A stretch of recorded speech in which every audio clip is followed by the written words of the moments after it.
in the Democratic Republic of Congo, and more people have died there than in Iraq, Afghanistan, and Darfur combined. The most frequent targets of this hidden war are women. It is, in fact, a war against women, and the weapon used to destroy them, their families, and whole communities is rape. This is Bukavu, capital of the South Kivu province of the Democratic Republic of Congo, and home to over 800,000 people.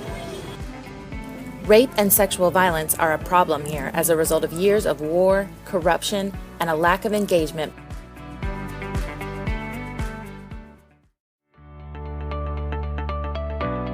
Hi, this is Carine Weiss and welcome to the Medicus Mundi Switzerland Health for All podcast.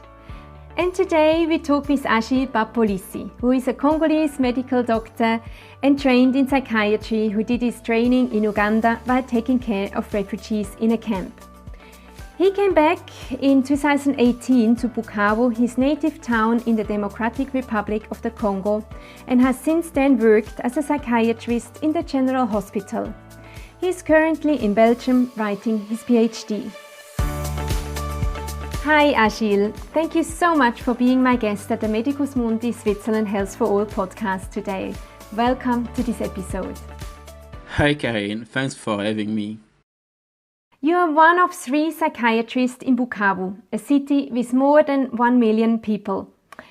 Why did you become a psychiatrist? My journey to become a psychiatrist began in 2014. So I was in internal medicine in Bukavu. Bukavu is a town affected by war. I remember that at that time, I began to remark that most of my patients consulting in internal medicine were suffering also from mental health problems. There was no psychiatrist around to take care of them. Most of them were having depression or PTSD, sometimes somatic symptoms masking mental health problems. So I do remember that during my medical training, I was interested in neurosciences and psychology. So on that time, it made sense for me that I should be a psychiatrist because it's urgently needed in my country, and it also fed my aspiration, my vocation as a medical doctor. That is how I began my journey in being trained as a psychiatrist. You are one in 3 psychiatrists in Bukavu. Is it so unpopular in your country to become a psychiatrist? Yes, actually it is unpopular, and I think it's mainly because of 2 reasons. The first one is about stigmatization. When usually people talk about stigmatization, they do refer to experience of patients, but I think that it's larger than that because mental health is stigmatized. People don't want to think about mental health. It's really stigmatized. I do remember the first time that I told my colleagues that I'm planning to go and do psychiatrist. Most of them were surprised. They didn't understand how that I left internal medicine to do psychiatry. And the second reason is also about, in my country, psychiatrists are not well paid. There is not a lot of money put in psychiatry and mental health in general. So medical doctors are not motivated to go and do psychiatry. I think that those are the reasons why psychiatry is not so popular in my country. You mentioned 2 reasons why it is rather unpopular. What could be the solution to solve this unbalanced training in psychiatry or in psychology? What we need actually is people being more and more aware of the need of mental health as a way to solve many problems in Congo and in the world. Sometimes they do refer to mental health politically, but when it's about putting money, when it's about putting resources in there to help having trained practitioners, to have good hospitals to take care of patients, there are very few donors there, and the government in Congo is not investing a lot of money in there. So I think that people must be aware of that, and must be aware of that all the things that are not going well in Congo. Most of them are like, for example, economical situation, safety, peace projects. Somehow they are strongly related of the mental health of the population there, and people on the level of the government, of the level of the population must be aware of that. It is very important. When we first met in 2018, you were based in Uganda in a refugee camp. What kind of patients did you counsel? So on that time, I was a really very significant experience as a psychiatrist and also as a human being, because on that time I was treating mainly refugees. So those were refugees coming from 9 different countries in Africa, including DRC, of course, but also Somalia, Sudan, Rwanda, Burundi, Eritrea, Kenya, and Liberia. So that was a very rich experience in terms of the multicultural situation of those refugees, but also in terms of their own experiences, traumatic experiences. It helped me to grow as a psychiatrist, to have a larger view of what needs to be done, even in the term of humanitarian level, as far as mental health is concerned. Why did they ended up in a refugee camp, and why did they need psychological support? Actually, most of those refugees experienced many traumatic events in their own countries. Like there were many countries in Africa who were in war or who had been in war in the recent years before that time. So they end up in Uganda because Uganda is still one of the welcoming countries for refugees. Actually, it's welcomed a lot of refugees over Africa. So they had all those very, very bad experiences like rape, tortures, being kidnapped, being tortured. So they had all those experiences coming from their own countries. And also they were telling me about their journey before they reached Uganda. And even when they were staying in the camp, they had also opportunities to being re-traumatized many times. So most of them were presenting symptoms of PTSD, symptoms of depressions, sometimes complex features which were quite psychotic.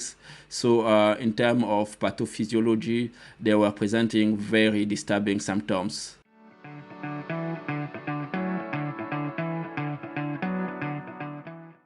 And can you share a success story of a patient which recovered from a trauma he or she experienced? Actually, I got many rich experiences there with patients. I came to know people who were quite heroic in their lives, with their families, who were trying to give the best from themselves, despite the fact that they went through the worst situation you can ever imagine. One of them that's come in my mind right now, it's one of a woman who was raped in her own country, and that happened when all the family was witnessing when she was being raped. And by the time I saw her, like it was 3 years after that rape, she was deeply depressed with severe symptoms of PTSD, and mostly she got actually a child from that rape. So the boy was almost 3 years and a half when I saw them. So she was completely unwell. Even the family, there was a big dysfunction in their relationships. They were barely speaking to each other when I saw them. It was also clinically speaking, one of the most challenging situations that I came across. I was young as a psychiatrist, almost inexperienced. So we tried to do what we could with the resources that we had on that time. So we got a pharmaceutical treatment, an individual psychotherapy, and also a family therapy. That therapy went on for quite, I think, almost 2 years. For me, she's really heroic because at the end of the treatment, she was willing to go back to school. She had a healthier relationship with herself, with her child, and with her family. For me, it was an illustration, or a concretization of what is best known actually in scientific term in terms of resilience. I even got a letter from her. It was 3 months ago, and telling me how well she's trying to carry on with her life. She has a new relationship with her fiancé, and she's still going to school. So there are so many of those experiences coming from our patients who, as I said, are very heroic, and I think that in one way they are the ones who are giving us the strength to carry on in our job.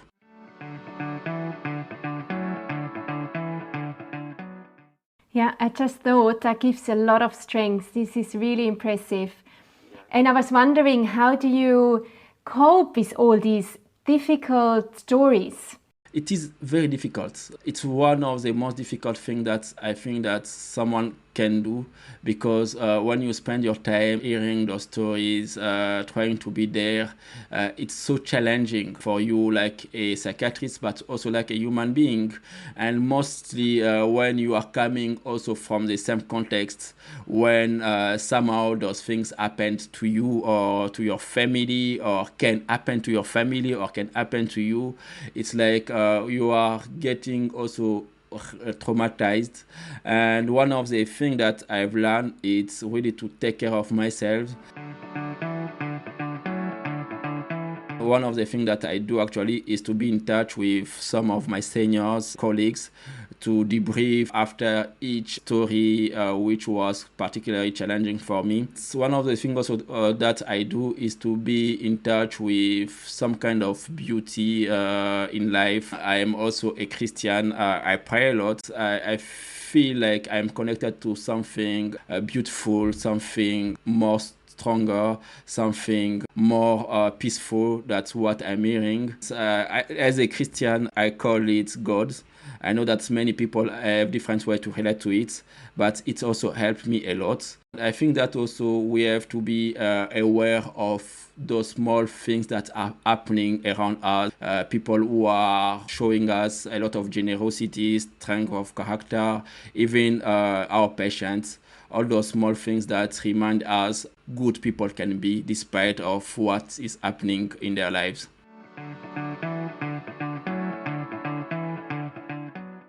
You came back to Bukavu at the end of 2018. How was the experience in coming back to your country? Bukavu, it's a very complex place to live in, because although there is no formal war going there, there is that climate of not being safe. Every now and then people are being killed, kidnapped in Bukavu. After a certain time in the evening, you cannot go out if you don't have a car. So in the hospital, we do receive people who were attacked by soldiers, by other people. So it's not safe there. Aside of that, a lot of poverty, economical poverty, and the population is traumatized there. It was very difficult for me. It is still very difficult for me working in that environment. But the saddest thing is actually mental health is not supported as much as it should.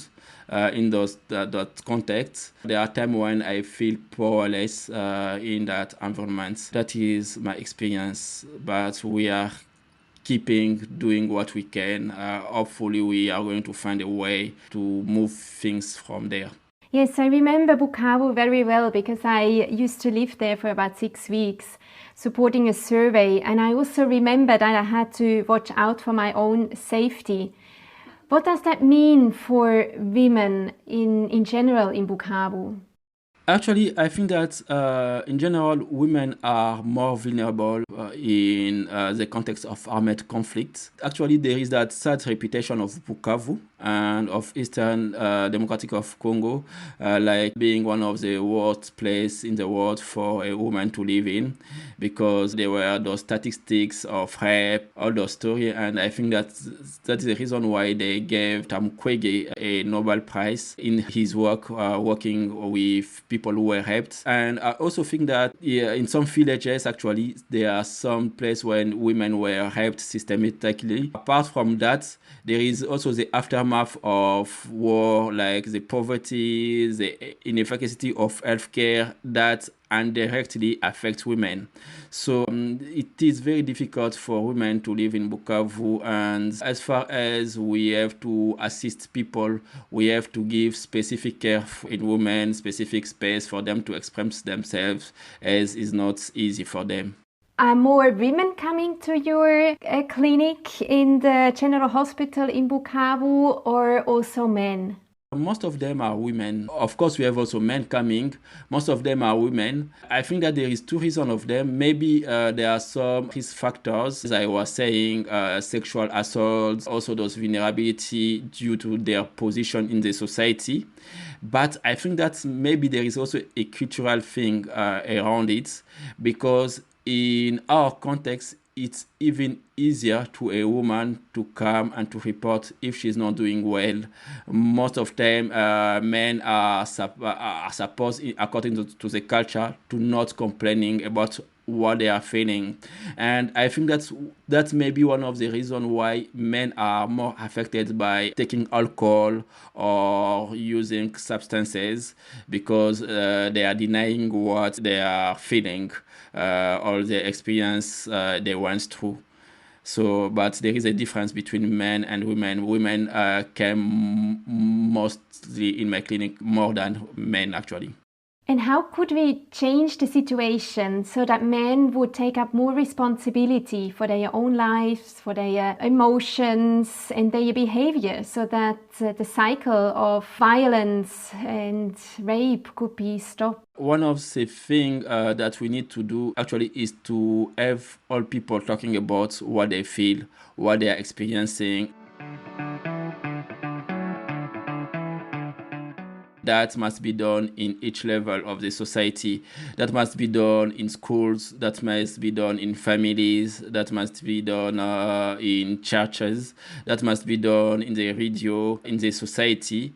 I think that people must talk about their feelings, about what they are observing, feeling, how they are reacting. And that will help a lot of people, because when people are not talking about it, they are sometimes unconsciously reproducing the same cycle of trauma, where without knowing it, they are perpetrator of trauma. Without knowing it, they are having those behavior that actually entertain that vicious circle. I think that we have to put words in what people are feeling, and that's going to increase awareness about mental problems. And we have now a pandemic which hit us quite hard. How did the COVID-19 pandemic affect the mental health status of your community of Bukavu? That's a very nice question, because when we do speak about COVID-19 pandemic, I usually be told that, Bukavu is not affected as were some towns in Europe or in America.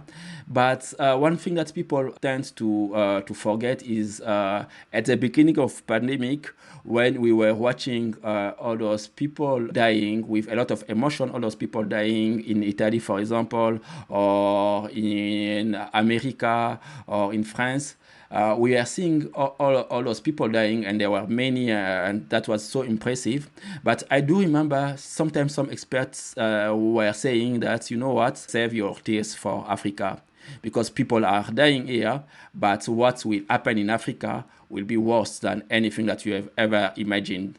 And like an African, we were watching those things and we were hearing those statements, and people got afraid. That had a very big impact in their mental health.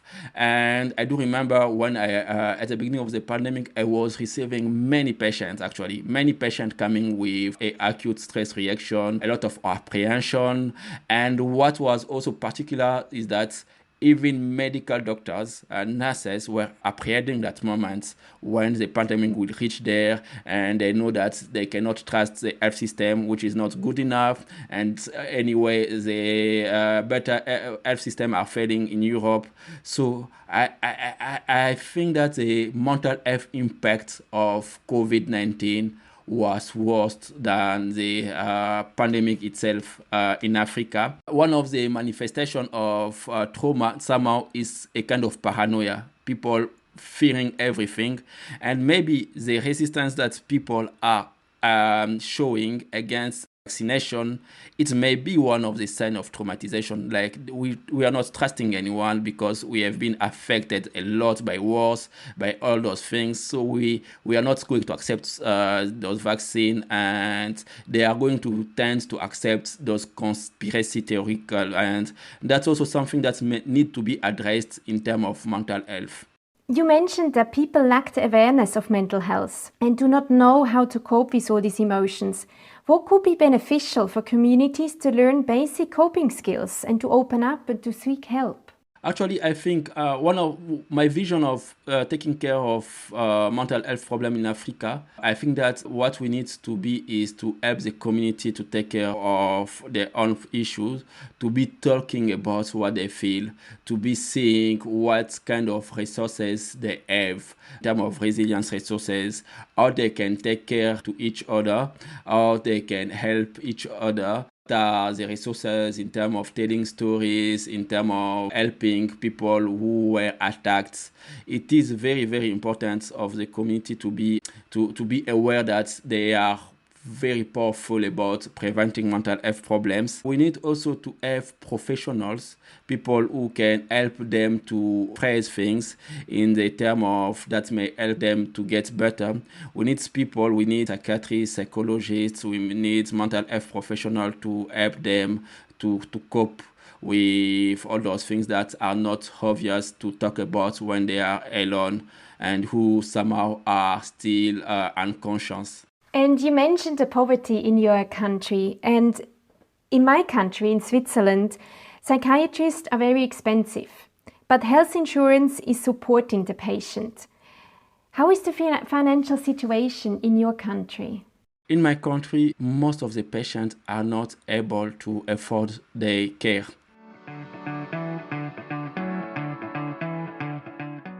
And we don't have insurance, and the government is not involved in the care in general, and even less in mental health. If you see the budget of my country, less than 1% is directed in health, even in that very difficult time of COVID-19 pandemics. Medical doctors are not paid.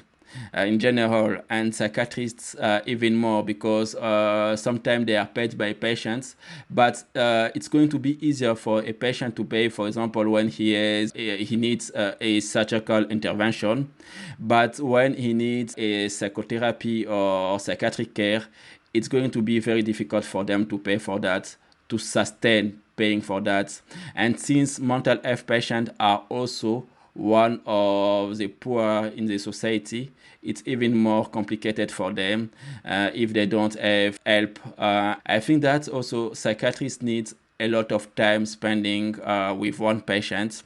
So in terms of comparing how much they are earning with others practitioners like in internal medicine or surgery, they are the less paid.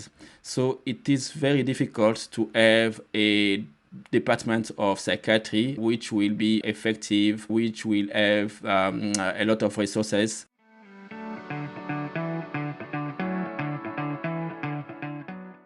I think that we need a lot of support. I think that many NGOs came in Africa with mental health programs which were on and off according to the project, according to the context. But what really needs to be done is to support the institution there, to have something that can be sustained over time. I think that it's very difficult for mental health right now, and my fear is the more difficult it gets, even the small mental health practitioner that we have may go somewhere else when it's going to be easier for them and for their family to survive, as that happened in many countries in the world who were also experiencing the same problem. If you had all the means, what would you do for your country? One of the first things that I will do is to not let mental health being a problem for psychiatrists and solved by psychiatrists. I would like to make it a problem of everyone and each one, to be able to talk about it, to be able to name when something is not going well, to be able to name when they are not feeling well, like to have that project, that problem, that challenge being owned by each one in my country. Also to have as many people specializing in that's very important field. Talking about psychologists, I'm talking about social workers, I'm talking about other psychiatric nurses. I think that also I will try to have a health system that's integrating completely mental health at each level, at the general hospital, in primary health care facilities, in university hospitals. So it's going to reduce stigmatization at each level. So that's what I'm aiming at, and I hope somehow I'll find a way to do it in my country. Thank you so much for this very insightful talk and for being my guest at the Medicus Mundi Switzerland Health for All podcast today. I wish you a lot of success for your future endeavors. Thank you, Carine.